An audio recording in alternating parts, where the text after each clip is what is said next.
Your life में आप सबको श्वेता का प्यार भरा नमस्कार। दोस्तों, हमें अपने लाइफ को बदलने के लिए, इसे बेहतर बनाने के लिए कभी भी बहुत बड़े बड़े बदलाव की जरूरत नहीं होती। इस दुनिया में कोई भी ऐसा इंसान नहीं है जिसे सब कुछ पता हो, सब कुछ आता हो।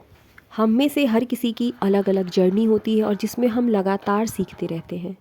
मैंने भी अपनी लाइफ में कई चीज़ों को सीखा है जो मुझे लगा कि मेरे बहुत काम की है। इन्हीं बातों को, इन्हीं चीज़ों को आज की वीडियो में आप लोगों के साथ शेयर कर रही हूँ। ठंड के दिनों में सुबह उठना और एक्सरसाइज करना हर किसी के लिए मुश्किल होता है और ये मेरे लिए भी, लेकिन ये छोटी सी हैबिट मुझे पूरे दिन के लिए एनर्जी से भर देती है और मैं यही सोच करके उठ जाती हूँ। आज मुझे ढेर सारे एक्स्ट्रा काम करने हैं, तो किसी भी काम को, नए काम की शुरुआत करने से पहले मैं घर की सारे बेसिक कामों को कर लेती हूँ। अभी सुबह का समय है और मैं किचन में हूँ। बच्चों को मैंने ब्रेकफास्ट करा दिया है। नहाने के बाद मैं सीधे किचन में आ गई हूँ। आज मुझे अपने घर के कुछ एक्स्ट्रा कामों को करना है।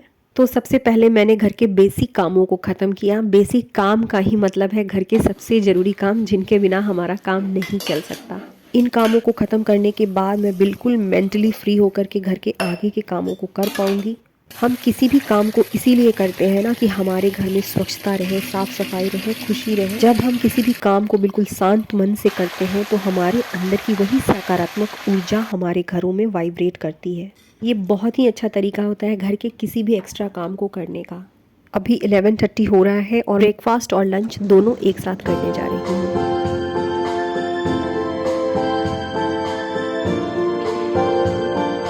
किचन के कुछ सामान है जिसे मुझे ऑर्गेनाइज करने हैं। आज मुझे किचन के कुछ चीज़ों को ऑर्गेनाइज करना है, तो मेरी सबसे पहली टिप्स तो यही है, जैसे जैसे सामान खाली होते जाता है मैं अपने डब्बों को भी साफ करती चली जाती हूँ, जिसकी वजह से मेरा टाइम तो सेव होता ही है, साथ ही डब्बों की क्लीनिंग में बहुत अधिक झंझट नहीं उठाना पड़ता है। आज मेरे यहाँ ग्रॉसरी की शॉपिंग हुई है, मैं इसे तुरंत ऑर्गेनाइज करूँगी। टाइम बहुत ही कम लगेगा, लेकिन इसे छोड़ देने पर यह बिल्कुल पहाड़ जैसा दिखने लगेगा। मैं इसे तुरंत ऑर्गेनाइज करूँगी। साथ ही इन पैकेट्स को खुलने के बाद इन्हें किस तरीके से रखा जाए कि ये अधिक समय तक सुरक्षित रहे, ये वाली बिल्कुल छोटी सी मगर बहुत काम की टिप्स भी शेयर करूंगी। ड्राई फ्रूट्स को हमेशा एयर टाइट कंटेनर में स्टोर करके कम लाइट वाली जगह पर रखनी चाहिए। काजू को छोड़ करके किसी भी ड्राई फ्रूट्स को यदि हमें साल भर या 6 महीने चलानी है तो उसे हम फ्रिज में स्टोर करके रख सकते हैं। ये मेरा 1 kg का पैकेट है, जितना रेगुलर यूज़ होता है उसे मैंने निकाल लिया है। अब इसके पैकेट को मैं अच्छी तरीके से सील करके रख दूंगी, जिससे कि ये ख़राब नहीं होगा। बहुत ही सिंपल सा तरीका है। पैकेट्स को एयर टाइट करने के लिए मैं एल्युमिनियम फॉइल को इस तरीके से रखते हुए उस पर प्रेस कर देती हूँ। पॉलीथीन बिल्कुल नहीं जलता है, क्योंकि मैंने इसे खुद करके देखा है और मैं अपनी वीडियोस में उन्हीं बातों को शेयर करती हूँ जो मेरे लिए भी यूज़फुल है। जो भी चीज़ें मेरे पास में अधिक रहती हैं और एयर लगने से उनके ख़राब होने की पॉसिबिलिटी रहती है, मैं इसी तरीके से पैक करके इसे रख देती हूँ। अभी ठंड का मौसम है तो मैं इसे फ्रिज में नहीं रख रही हूँ। मेरे पास में एक बड़ा सा कंटेनर है।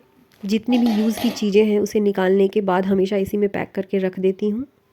दुनिया का कोई भी काम क्यों ना हो, चाहे वो घर का काम हो या बाहर का काम हो, उसे यदि हम तुरंत का तुरंत नहीं निपटाते हैं तो सच में वो हमें पहाड़ जैसा दिखने लगता है। हम में से सभी के लिए ये सबसे मुश्किल काम होता है, तो क्यों ना इसे तुरंत का तुरंत निपटाया जाए। मेरी ये पूरी कोशिश रहती है कि मेरे सिंक में भले ही 1-2 बर्तन क्यों ना हो, उन्हें अच्छी तरीके से वॉश कर लूँ। दोपहर का समय है, सबको लंच करवा दिया है।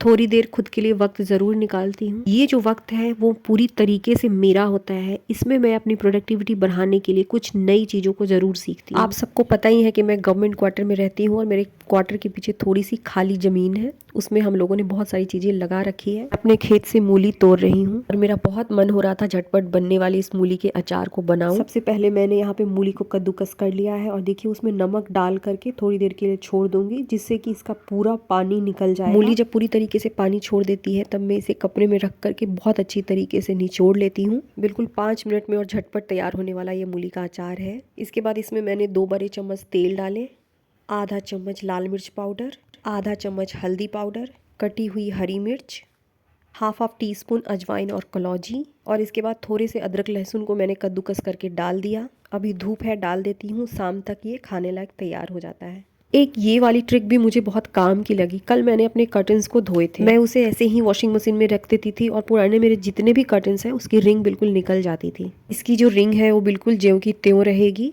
इस बार जब मैं पर्दे की दुकान पर गई थी तब दुकानदार से मैंने पूछी थी तो उन्होंने बताया हमेशा पर्दों को धोने से पहले रिंग में इस तरीके से रस्सी डाल करके बांध दिया कीजिए, तो पर्दे आपके बिल्कुल खराब नहीं होंगे। मैंने इसे कई बार ट्राई किया है, अब आप लोगों के साथ भी इसे शेयर कर रही हूँ। पर्दे बिल्कुल खराब नहीं होंगे, लेकिन इसकी जो रस्सी है हमें इतनी टाइट करके बांधनी है कि वो वॉशिंग मशीन में भी नहीं खुले। अच्छा, मुझे एक कमेंट आया था और मेरी सब्सक्राइबर ने पूछा था कि आप सोफ़ा कवर को कैसे क्लीन करती हैं। आज मैं अपने सोफ़ा कवर की सफाई करने जा रही हूँ। अभी फ़िलहाल धूप बहुत अच्छी आ रही है, मौसम बहुत ही अच्छा है। मैंने जब अपने सोफ़ा कवर को बनवाया था तो ये ज़िप वाला सोफ़ा कवर ही बनवाया था। ज़िप की जगह इसमें डोरी को भी अटैच कर सकते हैं, लेकिन ज़िप बहुत मजबूत होना चाहिए। ज़िप लग जाने की वजह से मुझे इसकी क्लीनिंग करने में बहुत ही आसानी होती है। पूरी तरीके से इसके कवर बाहर आ जाते हैं। थोड़ी मेहनत तो लगती है, लेकिन देखिए यहाँ पर मैंने फोम और कवर दोनों को सेपरेट कर लिया है। बिल्कुल पास से दिखा देती हूँ। देखिए इस तरीके से यहाँ पे मैंने जिप को अटैच करवाया था। मेरे लिए यह तरीका बहुत यूज़फुल है क्योंकि इसकी क्लीनिंग करने में मुझे बहुत आसानी होती है। अब मैं जा रही हूँ अपने सोफ़ा कवर को वॉश करने, और हाँ, वॉश करने से पहले मैं इसके ज़िप को बहुत अच्छी तरीके से बंद कर देती हूँ। ठंड का मौसम शुरू तो हो गया है, लेकिन धूप भी अच्छी आ रही है।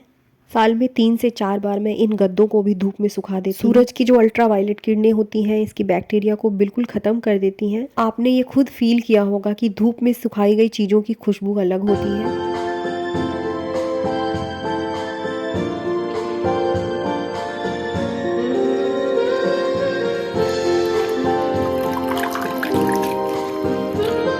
सोचा आप लोगों के साथ शेयर करूं। मैंने जिस मूली का अचार बनाया था उसके पत्तों को बिल्कुल छोटे छोटे पीसेस में कट कर लिया है। अब इसे धूप में अच्छी तरीके से सुखा दूंगी। बाद में इसे मिला करके आलू की सब्जी बनाऊंगी, बहुत टेस्टी बनती है। ये मेरा गार्डन है और इसे दिखाने के लिए किसी ने रिक्वेस्ट किया था, ज़रूर दिखाऊंगी किसी वीडियो में। अभी रात हो चुकी है और मेरे सभी सोफ़ा कवर्स जो हैं बिल्कुल अच्छी तरीके से ड्राई हो चुके हैं, लेकिन मैंने सोचा इन्हें कल लगाऊंगी। लेकिन सच में यदि हमें अपने समय को मैनेज करना है तो सबसे पहले हमें चीज़ों को टालना बंद करना होगा। काफ़ी रात हो चुकी है, अब हमारी मुलाकात अगली वीडियो में होगी। आगे आप क्या देखना चाहते हैं एक बार कमेंट करके ज़रूर बताइएगा।